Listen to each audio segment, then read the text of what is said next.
Welcome to Tife Files TV. Tadzoka nedzimwe nhau dziri kupisa dziri kutenderera pasocial media.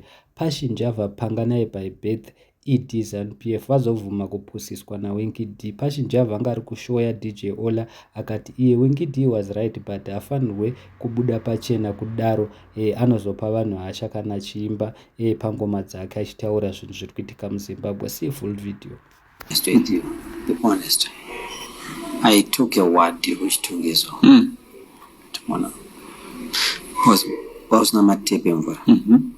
Akutona mvura cherupinda. Ma toilet baba masitsa kwanyika pacho matapu apanya zvimashawa zvikabva zvese hapana. Nezvibhaketi zihomere mvura yotona geze mudhara. Bad. Ndoba vana chiti wingika. Hafana zobuda chiimba zvadaro. Hafana kutoimba song yekuti imbenga dzese andi tinodonate. So influence people for a change. Not kupa vanhu hasha warikaumirwa. Ndara ndabatikana ndotobatikana. So I told her what I wanted to renovate everything. Takati courts takatobhadhara one company tiende unoita renovations and everything. Ndara was disappointed. The procedure was crazy.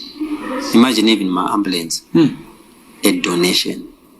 If I not been the mahara. But it was a hassle. Takatotadza. Tadozongobhadhara ndega ndakangorama chiita mega chichi ndabara mari akarabhadhara ichienda kunyuku building yangu penda ikoko mite chichi. Exactly. But mdara wana kutambura sometimes.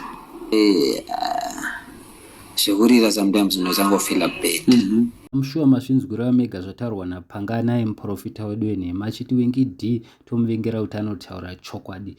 Ndozviri kutaurwa naPanganai asi vazukuru vaMeya Nyanda havana kufara nazvo. Aripo mumwe munhu auya akati Winky D sings the reality on the ground.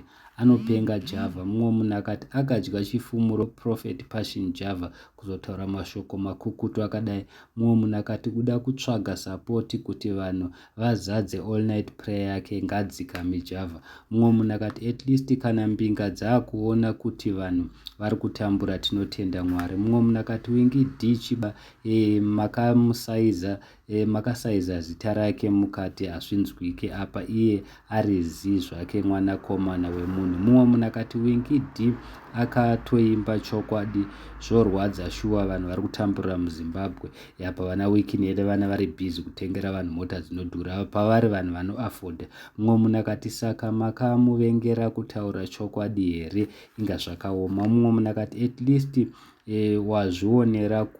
wazvionerawo kuti kunze uko kwakaipa. Mumwe munhu akati first time kutaura zvine musoro. Mumwe munhu akati you are right, you are born again Panganai. Mumwe munhu akati ngaangoadmita kuti Winky D chibaba wechedu tese iye Panganai. Mumwe munhu akati saka makamuvengera chokwadi Winky D.